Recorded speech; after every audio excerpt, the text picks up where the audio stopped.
नमस्कार। कल माँ शाकुंभरी देवी यूनिवर्सिटी का एग्ज़ाम हुआ है कल यानी कि 26 अगस्त 2023 को।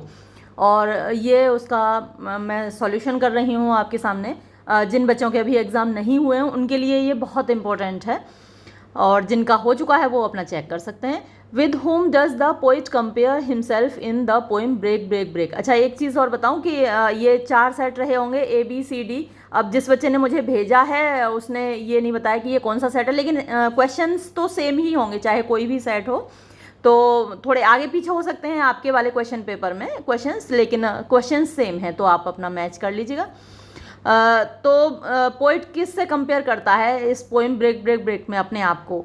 तो जिस बच्चे ने भेजा है उसने तो द सेलर लगाया था, लेकिन उसमें दोनों से ही कंपेयर करता है। द फिशरमैन्स बॉय से भी कंपेयर करता है और द सेलर से भी कंपेयर करता है। तो इसका सही जवाब होगा नन वो थोड़े सॉरी बोथ ऑफ दीज। मैं थोड़ी जल्दी में हूँ, मेरे कॉलेज में आज टैबलेट बंटने हैं बच्चों को, तो मुझे कॉलेज जाना है, इसलिए कुछ का कुछ मुंह से निकल रहा है। फिर देखिए, what is the theme of the poem break break break. तो इस पोइम की थीम क्या है? ये इस बच्चे ने ये भी गलत किया है, डेथ ऑफ अ फ्रेंड लगाया है, वो तो है ही इसकी थीम, लेकिन मेलैंकली भी है और पर्सनल लॉस भी इसकी थीम है। तो इसका जो जवाब होगा वो ऑल ऑफ दीज होगा। फिर देखिए नेक्स्ट क्वेश्चन क्या है। What kind of love the poet expresses in the poem How Do I Love Thee? तो किस प्रकार का प्रेम यहाँ प्रदर्शित करती है poet? How do I love thee Elizabeth Barrett Browning की पोइम है, तो उसमें प्लेटोनिक लव एक्सप्रेस किया गया है। ये इस बच्चे ने सही किया है। नेक्स्ट क्वेश्चन देखिए, which poem starts with a question. तो कौन सी पोइम है जो कि एक सवाल से शुरू होती है? तो यही एलिजाबेथ बैरेट ब्राउनिंग की पोइम है, हाउ डू आई लव दी। ये एक क्वेश्चन से शुरू होती है। फिर क्वेश्चन नंबर 5 देखिए, what is not the poetic work of Matthew Arnold in the following list. तो इस लिस्ट में वो जो मैथ्यू आर्नोल्ड का पोइटिक वर्क कौन सा नहीं है? तो ये जो दे रखे हैं 4 ऑप्शन में, इन मेमोरियम मैथ्यू आर्नोल्ड ने नहीं लिखा है, वो टेनिसन ने लिखा है। तो इसका सही जवाब डी होगा। आगे देखते हैं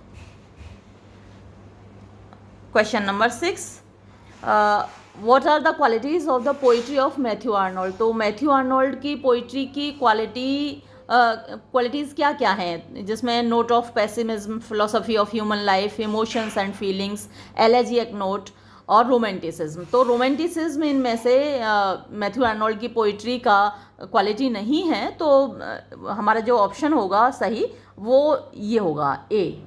तो जिस बच्चे का क्वेश्चन पेपर है उसने ये गलत किया है। 1 2 3 4 सही हैं और ये 5th वाला गलत है, तो सही जवाब होगा ए। फिर देखिए next question 7th, match the poets with there chief characteristic in the following list. तो पोइट्स के नाम दिए हैं और उनकी मुख्य विशेषता, उनकी खासियत दे रखी है। तो रॉबर्ट ब्राउनिंग की खासियत क्या है? मैंने बी यहाँ पर आपको लिख भी दिया है, ड्रामेटिक मोनोलॉग लिखता है वो। जॉन कीट्स की खासियत क्या है? हेलेनिज्म है उसके अंदर। हेलेनिज्म क्या है? ग्रीक क्वालिटी होती है, ग्रीक चीज़ों का डिस्क्रिप्शन, वो हेलेनिज्म कहलाता है। फिर पीबी शैली क्या है? उसमें डी रहेगा इसका आंसर। लिरिसिज्म की क्वालिटी है पीबी शैली में। और अल्फ्रेड टेनिसन की क्वालिटी क्या है? पोइटिक परफेक्शन है। तो ये जो मैच कर रहा है वो ए से मैच कर रहा है। और बेटा प्रशांत, तेरा भी सही है ये वाला जवाब। चलिए आगे बढ़ते हैं। फिर क्वेश्चन नंबर 8 देखिए क्या कह रहा है, what is the theme of the poem the last ride together. तो इस पोइम की थीम क्या है? डिसअपॉइंटमेंट तो है प्यार में, इम्परफेक्शन, होप, उम्मीद भी है उसमें। ये मैंने गलत लगा दिया है, ये इसका जवाब डी होगा, है ना? क्योंकि देखिए इम्परफेक्शन वो दिखाता है, डिसअपॉइंटमेंट उसकी हो ही गई है, निराश हो गया है, निराश प्रेमी है, उसका रिश्ता टूट रहा है, लेकिन फिर भी उसको उम्मीद है कि शायद आज की रात दुनिया ख़त्म हो जाए। तो ऑल ऑफ दीज इसका सही जवाब होगा। इम्परफेक्शन भी दिखाता है, the petty done the undone vast इसकी फेमस लाइन है कि भैया जो काम हो चुका है वो बहुत तुच्छ है और जो नहीं हुआ है वो बहुत ज़्यादा है। तो डी इसका सही जवाब है। फिर देखिए, what is the message of the poem son of man. तो सन ऑफ मैन पोइम का जो मैसेज है उसके हिसाब से इसका जो सही ऑप्शन है, सही जवाब है वो बी है। 1 and 2 are correct, 3 and 4 are supportive statements. तो मतलब ये जो दिए हुए हैं ये सही हैं सारे जो स्टेटमेंट्स हैं, दो जो दोनों सही हैं और दोनों बाकी के ये सपोर्टिव हैं, और ये जवाब इनका भी सही है जिनका क्वेश्चन पेपर है। फिर देखिए who are the contemporary literary figures of W.B. Yeats। तो W.B. Yeats के कंटेम्प्रेरी जो लिटरेरी फिगर्स हैं वो देखिए ये हैं, डी सही जवाब है, फिलिप लार्किन, T.S. इलियट और जॉर्ज रसेल। डी सही जवाब है और इनका भी सही जवाब है क्वेश्चन पेपर जिनका है। फिर देखिए नेक्स्ट है question number 11, what is the theme of the poem the lake isle of Innisfree. तो लेक आइल ऑफ इनिसफ्री की थीम क्या है, इसमें बोथ ऑफ दीज सही जवाब है। इन्होंने जो किया है to celebrate the beauty of the lake isle, ये तो है ही सही, लेकिन पहले वाला भी सही है, ए भी सही है, तो आपका ये जवाब गलत होगा, है ना, बी नहीं होगा। To escape from the city life, ये भी तो थीम है ना उसमें, तो सही जवाब बोथ ऑफ दीज होगा। फिर देखिए question number 12, when did W.B. Yeats receive the Nobel prize in literature. तो नोबेल प्राइज इनको 1923 में मिला था।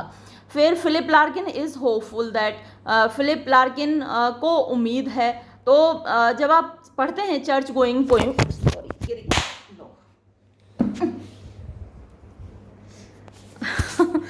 अरे चर्च की बात हो रही है और फ़ोन धड़ाम गिर गया, इसमें कहाँ से भूत आ गया। ये देखिए, चलिए ये जो जब आप पढ़ते हैं इस पोइम को तो वो चारों ही चीज़ें सही लगती हैं आपको। फिर से पढ़ लीजिएगा अगर वो नहीं पढ़ी है, लेकिन अब जिनके एग्ज़ाम नहीं हुए हैं वो एक बार को पढ़ सकते हैं वो पोइम को, जिनके हो गए हैं वो क्यों पढ़ेंगे। तो इसमें ये चारों ही सही हैं,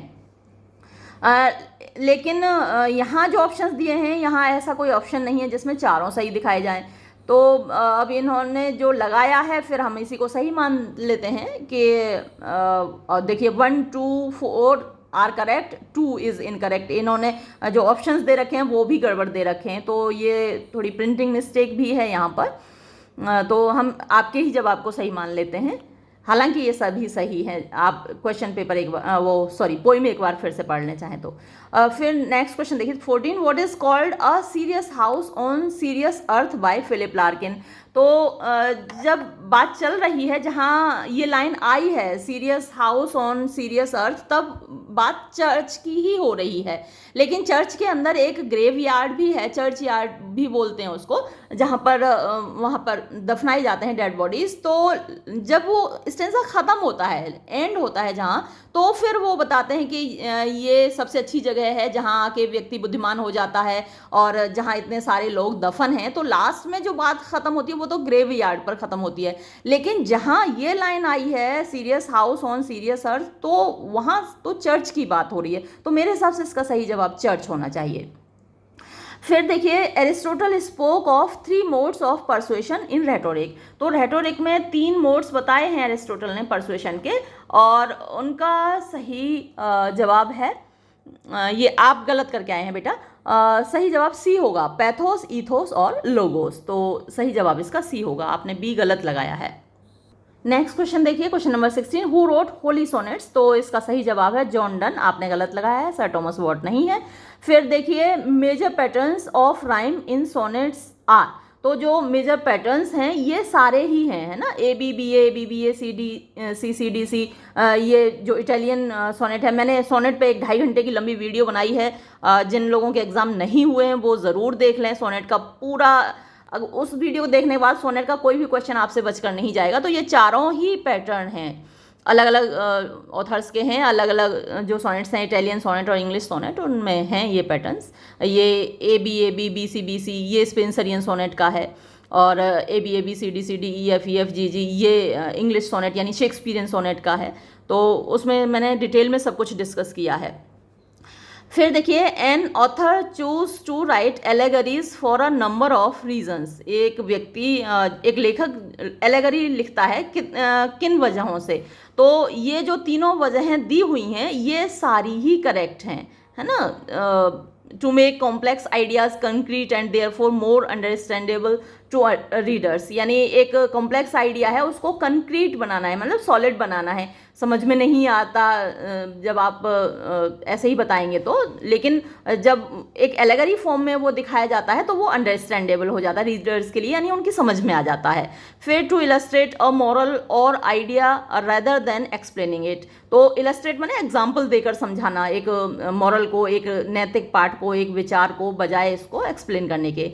फिर third, to mask the actual idea behind another story, तो एक और कहानी होती है उसको मास्क, उसको छुपाकर दूसरी कहानी सुनाना। जैसे कि एनिमल फार्म है तो वो रशियन रिवॉल्यूशन के बाद की स्टोरी है, रशियन रिवॉल्यूशन के बाद रशिया में क्या हुआ, तो उसको मास्क करके, उसको छिपाकर एनिमल फार्म बनाया गया, रशिया को एक एनिमल फार्म के रूप में वहाँ दिखाया गया।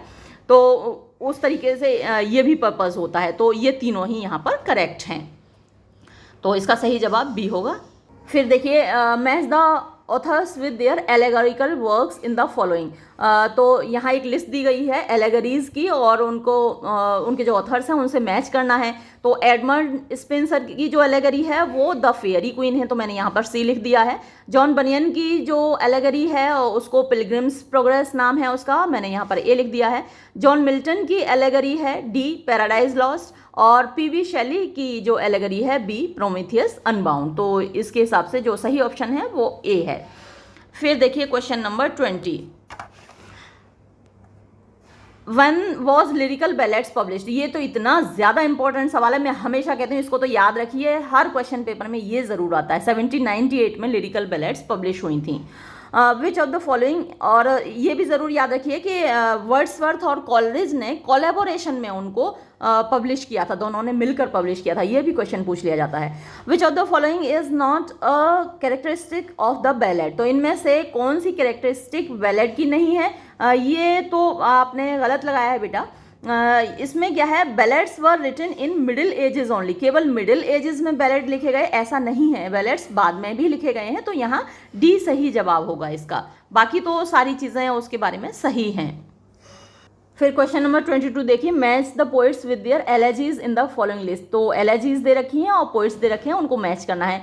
एडमंड स्पेंसर, मैंने उसके सामने 3 लिख दिया है, एस्ट्रोफेल है उनकी एलेजी। मिल्टन की जो एलेजी है लिसिडास है, और मैथ्यू आर्नोल्ड की जो एलेजी है थिरसिस है, और ग्रे की एलेजी रिटन है ना कंट्री चर्चयार्ड है। तो जो सही जवाब है यहाँ पर बी है, और आपका भी सही है। नेक्स्ट देखिए 23, which of the following elegies do not follow the pastoral conventions and adopt a natural style, तो पेस्टोरल कन्वेंशंस को फॉलो नहीं करती और जो नेचुरल स्टाइल है उसको फॉलो नहीं करती, वो एलेजी रिटन है ना कंट्री चर्चयार्ड है, थोड़ी सी अनकन्वेंशनल है। फिर देखिए, विच of the following narrative poems is not an epic, तो इनमें से कौन सी नरेटिव पोइम एक एपिक नहीं है? देखिए, आपने ए नीड को लगाया है, वो तो एक एपिक है, लेकिन the rape of the lock वो मॉक एपिक है ना, जो एपिक होता है जैसे कि उसकी टोन सीरियस होती है, उसकी थीम बहुत उच्च स्तर की होती है, एक सबलाइम थीम होती है, तो उस तरीके का रेप ऑफ द लॉक में नहीं है वो क्वालिटीज़, तो उसको एपिक ना कह के मॉक एपिक कहा जाता है। ये तीनों तो सही हैं, तो इसका सही जवाब होगा डी। फिर देखिए क्वेश्चन नंबर 25, इसने क्या पूछा, विच of the following characteristics not found in an epic, तो इनमें से कौन सी कैरेक्टरिस्टिक यानी खासियत नहीं होती है एक एपिक में? तो ये तो तीनों खासियतें हैं, लेकिन it satirizes the contemporary beliefs and practices, यानी ये समकालीन जो चीज़ें होती हैं, प्रैक्टिसेस होती हैं, जो चल रहे होते हैं, तौर तरीके होते हैं समकालीन समाज के, उन पर सटायर करता है, व्यंग करता है। ये एपिक की क्वालिटी नहीं है, ये मॉक एपिक की क्वालिटी है जो रेप ऑफ द लॉक में हम देखते हैं। तो ये यहाँ सही जवाब सी ही होगा। बाकी तीनों सही हैं, बाकी में जो दिया हुआ है। अभी मेरे पास वक्त कम है, वरना मैं बाकी तीनों को भी एक्सप्लेन करती। फिर देखिए question number 26, who is called the most perfect writer of dramatic monologue, तो सबसे ज़्यादा परफेक्ट राइटर कौन कहा जाता है ड्रामेटिक मोनोलॉग का? तो जो ऑप्शंस हैं उनमें रॉबर्ट ब्राउनिंग है, यही सही जवाब है। फिर देखिए question number 27, match the poets with their poems in the 2 following list, 2 list दे रखी हैं, तो पोइट्स को मैच करना है। टेनिसन, तो टेनिसन का यूलिसिस है, रॉबर्ट ब्राउनिंग का द लास्ट राइड टुगेदर है, जॉन डन का ये द फ्ली है, और टी.एस. एलियट की poem the love song of J. Alfred Prufrock है। और इस हिसाब से जो सही जवाब है वो ए है। देखिए ये ऑप्शंस में सही जवाब ए है, बी गलत है। क्वेश्चन नंबर 28 देखिए, विच of the following statements is not true. तो जो स्टेटमेंट यहाँ दे रखे हैं उनमें से कौन सा स्टेटमेंट सही नहीं है। The theme of a lyric is essentially courtly love, ये बात सही नहीं है, और भी थीम्स हो सकती हैं एक मतलब लिरिक की, तो डी इसमें सही जवाब होगा। Who introduce lyric in England, तो लिरिक किसने इंट्रोड्यूस की इंग्लैंड में। यहाँ जो ऑप्शंस हैं उनमें से सर टॉमस वॉट सही जवाब है। हालांकि ऐसा नहीं है कि इससे पहले नहीं लिखी जाती हों, लेकिन फॉर्मली जो आप कह सकते हैं सर टॉमस वॉट का नाम लिया जा सकता है। इन ऑप्शंस में से सही जवाब सर टॉमस वॉट है। फिर which of the following statements is not true quality of an ode, तो जो स्टेटमेंट्स यहाँ दे रखे हैं इनमें से कौन सी एक सही खासियत नहीं है ओड की। तो जो ऑप्शन सी है, an ode consist of 14 lines, तो ओड में 14 लाइन्स नहीं, सोनेट की क्वालिटी है ये कि उसमें 14 लाइन्स होती हैं, तो ये जवाब इसका सी है। फिर देखिए 31 question number, major forms of the ode are, तो ओड की जो मेजर फॉर्म्स हैं Pindaric ode, Horatian ode, English ode, Greek ode, तो हालांकि चारों ही ऑप्शन सही हैं, लेकिन यहाँ पर जो हमारे 4 ऑप्शन दे रखे हैं उनमें किसी में भी चारों इंक्लूडेड नहीं है, तो हम जो सही जवाब होगा वो यही होगा, पिंडारिक ओड, होरेशियन ओड और इंग्लिश ओड, तो उसके हिसाब से बी जवाब यहाँ सही है। फिर देखिए, विच of the following statements is not a characteristic of heroic couplet, तो नीचे कुछ स्टेटमेंट्स दे रखे हैं, कथन दे रखे हैं, जिनमें से हीरोइक कपलेट का कैरेक्टरिस्टिक यानी खासियत कौन सी नहीं है। तो इसमें सही जवाब है C, each line consist of 8 syllables, हर लाइन में 8 सिलेबल होते हैं, ये गलत है, हर लाइन में 10 सिलेबल होते हैं, क्योंकि 5 आयम्बिक फीट होते हैं, तो एक आयम्ब में 2 सिलेबल होते हैं, और 5 आयम्ब होंगे तो 10 सिलेबल हुए, तो सी पर हम मार्क करेंगे, ये उसके बारे में सही नहीं कह रहा। फिर क्वेश्चन नंबर 33 देखिए, choose the poet from the following list who wrote the following couplet, तो जिस पोइट ने ये वाला कपलेट लिखा है वो पोइट का नाम आपको चूज करना है। तो when I consider life is all a cheat yet fooled with hope men favour the deceit, ये जॉन ड्राइडन की लाइन है। फिर देखिए आपने अलेक्जेंडर पोप लगाया है, ये गलत जवाब है। फिर choose the poet from the following list who first use blank verse in English poetry, तो सबसे पहले अर्ल ऑफ सरे ने इंट्रोड्यूस की थी ब्लैंक वर्स, तो SURREY होता है उसकी स्पेलिंग, यहाँ क्वेश्चन पेपर में गलत दे रखी है, बहुत सारी मिस्टेक्स हैं इस क्वेश्चन पेपर में। फिर देखिए, match the poets with their poetry in blank verse in the following 2 list, तो पोइट और उनकी पोइट्री से मैच करना है। टॉमस नॉर्टन का गोरबोडक है, मार्लो का पैराडाइज लॉस्ट है, मार्लो का डॉक्टर फॉस्टस है, जॉन मिल्टन का पैराडाइज लॉस्ट है, और शेक्सपियर का मैकबेथ है, तो सही जवाब हमारा यहाँ पर बी होगा। फिर देखिए question number 36, which of the following epics was written in the Spenserian stanza, तो स्पेंसरियन स्टेंजा में स्पेंसर की, एडमंड स्पेंसर उनका पूरा नाम है, तो एडमंड स्पेंसर की फेयरी क्वीन स्पेंसरियन स्टेंजा में लिखी हुई है। इसके बाद क्वेश्चन नंबर 37 देखिए, choose the correct name the stanza form which is a modification of ottava rima from the following, तो इसमें से ओटावा रीमा का मॉडिफिकेशन स्पेंसरियन स्टेंजा ही है। Which of the following statement is correct definition of terza rhyme, terza rhyme की definition it is ये नहीं है, terza rhyme is a poem of 3 lines, यानी उसमें टर्सेट्स दे रखे होते हैं टर्जा राइम में, तो ए सही जवाब होगा। फिर देखिए, choose the structural elements of poetry from the following list, तो स्ट्रक्चरल एलिमेंट्स इस लिस्ट में से आपको चूज करने हैं, रिदम है, राइम स्कीम है, फॉर्म है, मीटर है, तो इसमें से 1, 3 और 4 ये स्ट्रक्चरल एलिमेंट्स हैं पोइट्री के, तो सही जवाब हमारा सी होगा। फिर देखिए, what is a tone, tone क्या होती है, तो इसका जो यहाँ डिस्क्रिप्शन दे रखा है, स्टेटमेंट्स जो दे रखे हैं उसके हिसाब से ऑप्शंस 1 and 2 आर करेक्ट, तो पहला ऑप्शन है tone is a literary device, और दूसरा जो ऑप्शन दे रखा है, it conveys the author's attitude towards the subject he is writing about. है ना। तो जिस सब्जेक्ट के बारे में लिख रहा है उस सब्जेक्ट के प्रति उसका एटीट्यूड क्या है, उसका दृष्टिकोण क्या है, वो उसकी टोन बताती है। तो ऑप्शन 1 और 2 सही है। क्वेश्चन नंबर 41 देखिए, choose the literary device a poet uses to create desired tone out of the following options. तो डिज़ायर्ड टोन पैदा करने के लिए जो लिटरेरी डिवाइस यूज़ करता है पोइट, वो उनको चूज़ करना है।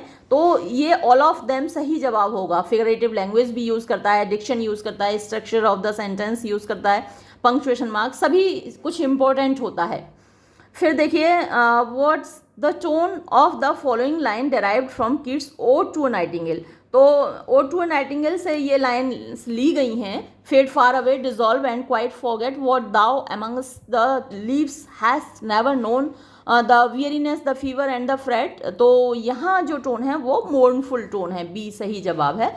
फिर देखिए, match the poems with their themes in the following list. तो पोइम्स को उनकी थीम के साथ मैच करना है। Let me not to the marriage of true minds, इसकी थीम लव है। और the world is too much with us, इसकी थीम नेचर है। चर्च गोइंग, इसकी थीम रिलीजन है। एलिजिटेड इन कंट्री चर्चर्ड, इसकी थीम डेथ है। तो मैंने CDBA मार्क कर दिया है और ये जो सही जवाब है वो बी है यहाँ पर।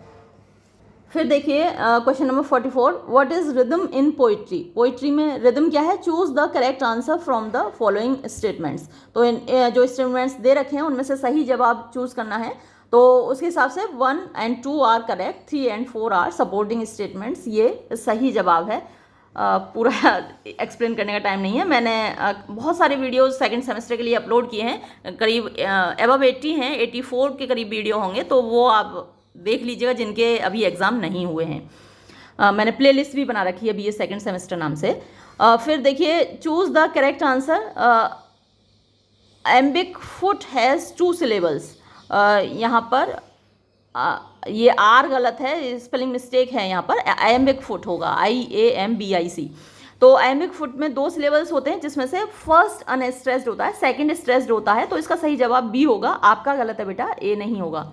फिर देखिए, question number 46, choose the correct answer from the following statements. तो सही जवाब इनमें से चुनना है। फर्स्ट एंड सेकंड आर, अच्छा ये स्पॉन्डी फुट हैज़ 2 सिलेबल्स। स्पॉन्डी फुट के 2 सिलेबल्स होते हैं और जिसमें फर्स्ट एंड सेकंड दोनों ही स्ट्रेस्ड होते हैं। तो सही जवाब सी है। जो आपकी सेकंड सेमेस्टर की प्लेलिस्ट है उसमें मैंने ये सारा मीटर वगैरह एक्सप्लेन किया है। अगर आपने देखा होगा तो ज़रूर सही करके आए होंगे। और इस बच्चे के काफ़ी क्वेश्चन सही हैं, इसका मतलब देखी है वो प्लेलिस्ट इसने। चूज़ द करेक्ट आंसर, इसमें से सही आंसर चूज़ करना है। There are 2 syllables in a trochee foot. Trochee में 2 सिलेबल्स होते हैं और उसमें से stress syllable is followed by unstressed syllable. तो पहला सिलेबल स्ट्रेस्ड होता है, दूसरा अनस्ट्रेस्ड होता है। यानी अयाम का उल्टा हो गया। जो अयम्ब है उसमें पहला अनस्ट्रेस्ड होता है और दूसरा स्ट्रेस्ड होता है, इसमें जस्ट उसका अपोजिट होता है। फिर देखिए, डेक्टिल इज अ मीट्रिकल फुट। तो डेक्टिल जो मीट्रिकल फुट होता है उसमें क्या होता है? An unaccented syllable followed by 2 accented syllables. तो पहला सिलेबल उसमें अनएक्सेंटेड होता है और बाद के दोनों एक्सेंटेड होते हैं। फिर देखिए, अनापीस्ड, 2 unstressed syllables followed by 1 stressed syllable. ये सब मैंने एक्सप्लेन किए रखे हैं मीटर वाले वीडियो में। आप जिन्होंने नहीं देखा है वो ज़रूर देख लें। इसका सही जवाब डी नहीं है बेटा, बी है। फिर देखिए, ऑक्टामीटर कंसिस्ट ऑफ। ऑक्टामीटर में 8 फीट होते हैं, 8 फीट। क्वेश्चन नंबर 51 देखिए, which statements are correct from the following ones. तो इनमें से कौन से स्टेटमेंट्स करेक्ट हैं? तो सही जवाब सी है, पहला स्टेटमेंट करेक्ट है। फिर देखिए, which statement is not correct. इनमें से कौन सा स्टेटमेंट करेक्ट नहीं है? तो इसमें बी सही जवाब है। The following intonation is a movement of speech from low to high. तो जो फॉलोइंग इंटोनेशन होता है वो हाई टू लो होता है, ये बी गलत है। फिर देखिए, which statement is not correct. 53 question number क्या कह रहा है? इसमें सी गलत है। In rising intonation pitch moves from high to low. ये फॉलिंग में होता है ऐसा, तो राइजिंग में ऐसा नहीं होता है। तो ये सी गलत है। तो सी पर ही हम टिक करेंगे क्योंकि गलत पूछा है। फिर क्वेश्चन नंबर 54 देखिए, क्वेश्चन नंबर 54 कह रहा है which figure of speech is use in the following line. इस लाइन में कौन सी फिगर ऑफ स्पीच है? I wander lonely as a cloud. तो इसमें सिमिली है फिगर ऑफ स्पीच के देखिए कंपैरिजन है कि मैं एक बादल की तरह अकेला घूम रहा था, तो सिमिली सही जवाब है, पर्सोनिफिकेशन नहीं। फिर देखिए which figure of speech is use in the following line. Thousands I saw at a glance, यानी एक नज़र में मैंने हज़ारों देखे। तो एक नज़र में आप हज़ारों नहीं देख सकते, दो चार को ही देख सकते हैं, बल्कि एक को ही देख पाते हैं ढंग से। तो हाइपरबल है यहाँ पर, सही जवाब बी होगा। फिर क्वेश्चन नंबर 56 देखिए, name the figure of speech use is use, यहाँ पर विच इज़ यूज आना चाहिए इन the following line. Death B not proud दो सम हैव कॉल्ड दी, यहाँ भी मिस्टेक है, THOUGH होना चाहिए। तो यहाँ पर जो फिगर ऑफ स्पीच है वो एपोस्ट्रॉफी है। एपोस्ट्रॉफी में डायरेक्ट एड्रेस होता है किसी नॉन लिविंग थिंग के प्रति, या फिर किसी मरे हुए व्यक्ति के या किसी फीलिंग को डायरेक्टली एड्रेस किया जाता है, तो एपोस्ट्रॉफी सही इसका जवाब है। फिगर ऑफ स्पीच पे भी एक खासी लंबी वीडियो है मेरी 2-2.5 घंटे की, शायद ये आप लोग देखते होंगे। चलिए फिर आगे बढ़ते हैं क्योंकि वीडियोस मेरी लंबी होती हैं। फिर है which figure of speech is use. एक तो ये मोबाइल नहीं समझ रहा मुझसे, बार बार गिर जाता है। Which figure of speech is use in the following speech. इसमें कौन सा फिगर ऑफ स्पीच है? आई केम, आई सॉ, आई कंकर्ड। तो यहाँ फिगर ऑफ स्पीच एनाफोरा है। फिर नेक्स्ट देखिए, choose the statement which conveys irony. तो जो स्टेटमेंट जिसमें आयरनी है, हम बड़ी मज़ेदार आयरनी है, the police station was robbed. Police station को लूट लिया गया। तो भाई पुलिस स्टेशन दूसरों को लूट से बचाता है, उसको खुद ही लूट लिया गया, तो कितनी बड़ी आयरनी है, विडम्बना है। तो इसका सही जवाब होगा बी, न कि सी। आपने गलत किया बेटा। क्वेश्चन नंबर 59 देखिए, a figure of speech where the order of the words in sentences is jumbled for poetic effect. यानी जो जैसे जहाँ सब्जेक्ट आना चाहिए उसकी जगह ऑब्जेक्ट कर दिया, वर्ब कहीं कर दी, हेल्पिंग वर्ब कहीं कर दी, तो जो ऑर्डर है वो जम्बल कर दिया जाता है, इधर उधर कर दिया जाता है, तो उसको क्या बोलते हैं? और ये पोइटिक इफेक्ट के लिए किया जाता है, उसको इन्वर्जन कहते हैं। फिर who first use the term negative capability in English poetry. तो सबसे पहले कीट्स ने नेगेटिव कैपेबिलिटी वर्ड यूज किया था। सही जवाब इसका बी होगा। फिर देखिए, tick the correct definition of negative capability. Negative capability की सही डेफिनेशन उसने खुद ही दी है। एक लेटर है जॉन कीट्स का, तो उस लेटर में उसने यही लिखा है, negative capability is the capability of being in mysteries without reaching after fact and reason. तो उसके लेटर में ही ये लिखे हुए हैं, तो इसका सही जवाब ए होगा। आपने गलत किया है, सी इसका सही जवाब नहीं होगा। फिर देखिए, which figure of speech is use in the following line. तो इस लाइन में कौन सी फिगर ऑफ स्पीच यूज हुई है? Your son in law is far more fair then black. तो ये ओथेलो अगर आपने पढ़ा है, मैंने पढ़ाया है पूरा, तो वहाँ ये लाइन आती है कि तुम्हारा जो दामाद है ओथेलो बहुत काला है लेकिन ब्लैक से काफ़ी फेयर है। तो यहाँ पर जो फिगर ऑफ स्पीच है वो जक्सटापोजिशन है। ये आपका सही जवाब है। Choose the correct date of birth of William Shakespeare. ये तो सभी को पता है, 23 अप्रैल 1564। तो ये सही जवाब है आपका। फिर नेक्स्ट क्वेश्चन देखिए, choose the correct number of the sonnet. तो let me not to the marriage of true mind sonnet number 116 है, ये आपको पता ही है। Which figure of speech is use in the following line, love is not time's fool. तो मोहब्बत जो है वो टाइम का फूल नहीं है, बेवकूफ़ नहीं बना सकता वक्त उसको। तो देखिए, टाइम भी पर्सोनिफाइड है यहाँ पर, लव भी पर्सोनिफाइड है, तो सही जवाब इसका पर्सोनिफिकेशन होगा, है ना। मैंने काफ़ी अच्छे से एक्सप्लेन की है, वो पोइम आपने पढ़ी होगी, तो वहाँ आपने ये भी पढ़ा होगा कि यहाँ पर्सोनिफिकेशन है। और टाइम को वेस्टर्न माइथोलॉजी में एक ओल्ड मैन कहा गया है, एक बूढ़ा आदमी जिसके हाथ में एक शकल यानी कि हंसिया लगा हुआ है, उसके रास्ते में जो भी आता है उसको काटता जाता है। तो टाइम खुद भी पर्सोनिफाइड है, लव भी पर्सोनिफाइड है, तो ए सही जवाब है। फिर क्वेश्चन नंबर 66 देखिए, which is an ever fixed mark in the poem let me not to the marriage of true minds. तो एवर फिक्स्ड मार्क लव को कहा गया है, पोल स्टार कहा गया है उसको।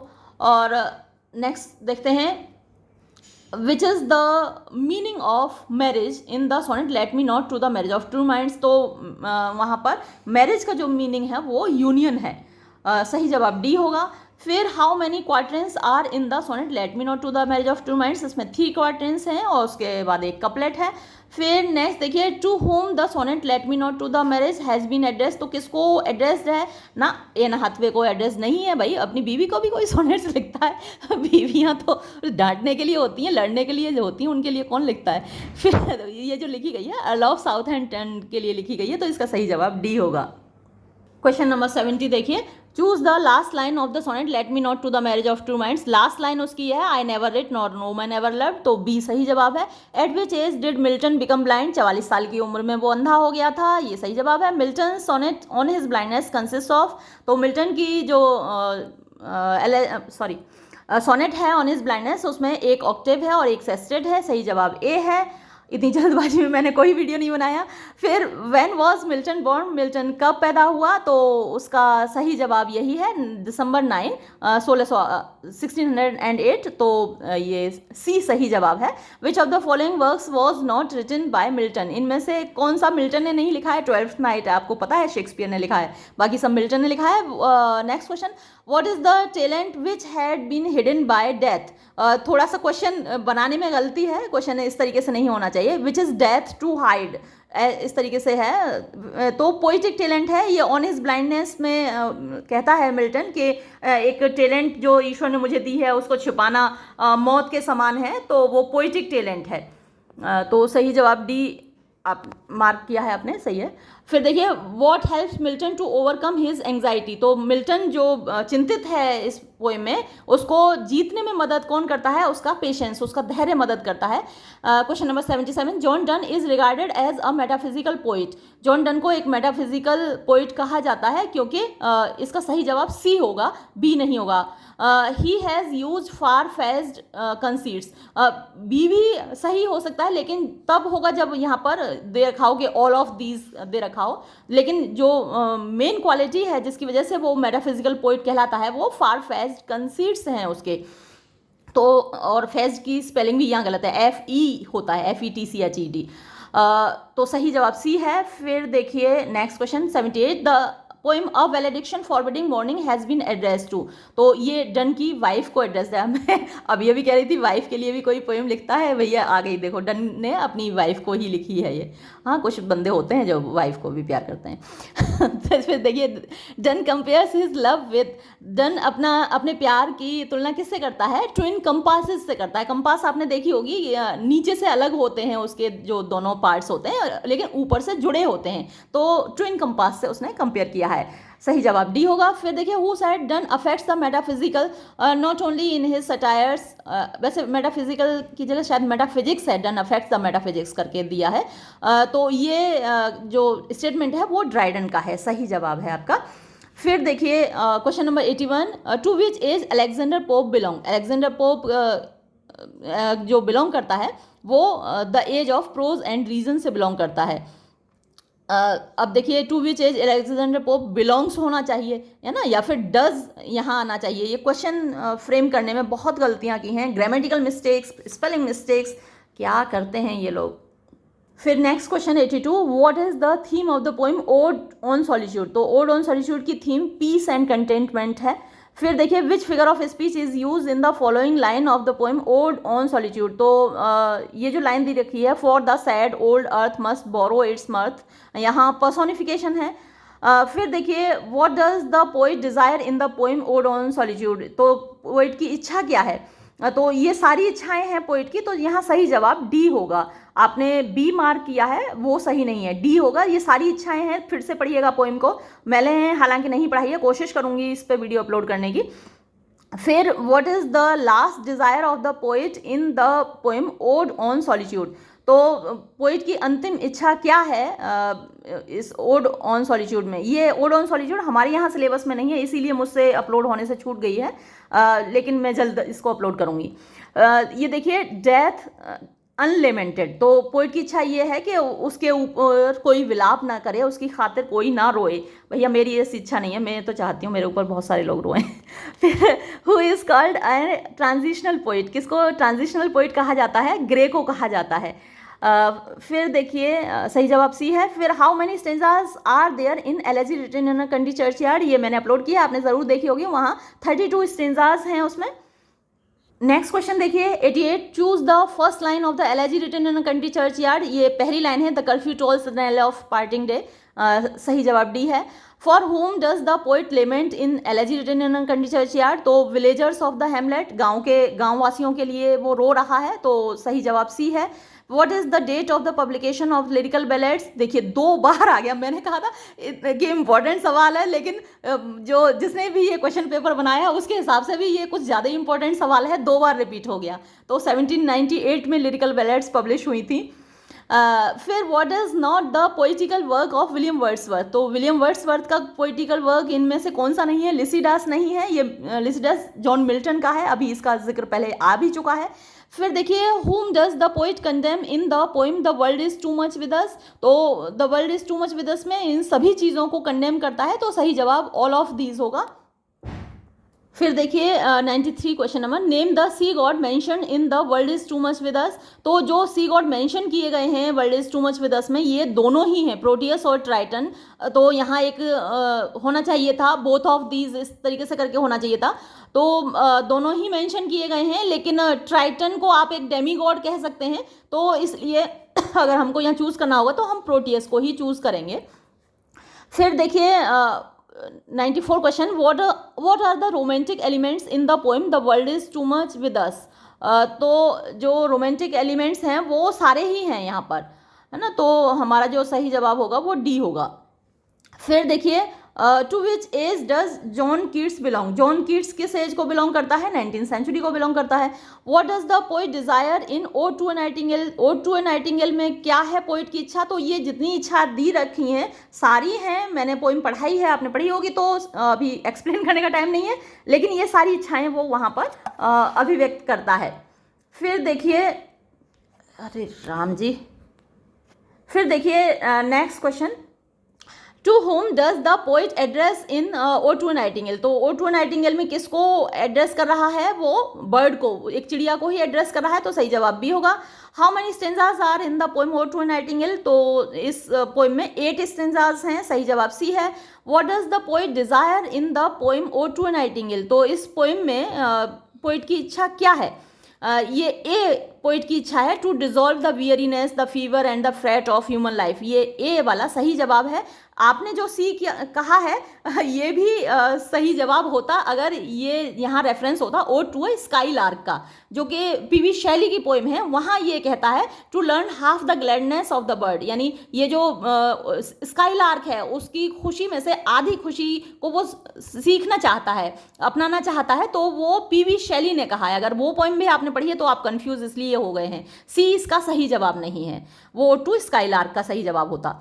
फिर लास्ट क्वेश्चन देखिए, here lies the one whose name was writ in water, यहाँ वो लेटा हुआ है जिसका नाम पानी पर लिखा हुआ था। बहुत फेमस है ये लाइन, और ये कीट्स की कब्र पर लिखी हुई है, तो सही जवाब इसका डी होगा। आपने गलत लगा दिया है, बायरन नहीं है इसका जवाब, ये जॉन कीट्स की कब्र पर लिखी हुई है। तो ये हुआ आपके क्वेश्चन पेपर का सॉल्यूशन। इतनी जल्दबाजी में मैंने कोई सॉल्यूशन नहीं दिया, ये कम से कम 1.25 घंटे की वीडियो होती, मैं सारी एक्सप्लेन करती एक एक लाइन को, जो भी क्योंकि मैंने जनरली यहाँ पर आपको एक सही ऑप्शन ही बताया है, बाकी के 3 ऑप्शन एक्सप्लेन नहीं कर पाई मैं। चलिए अब ये वीडियो मैं यहीं समाप्त करती हूँ, धन्यवाद।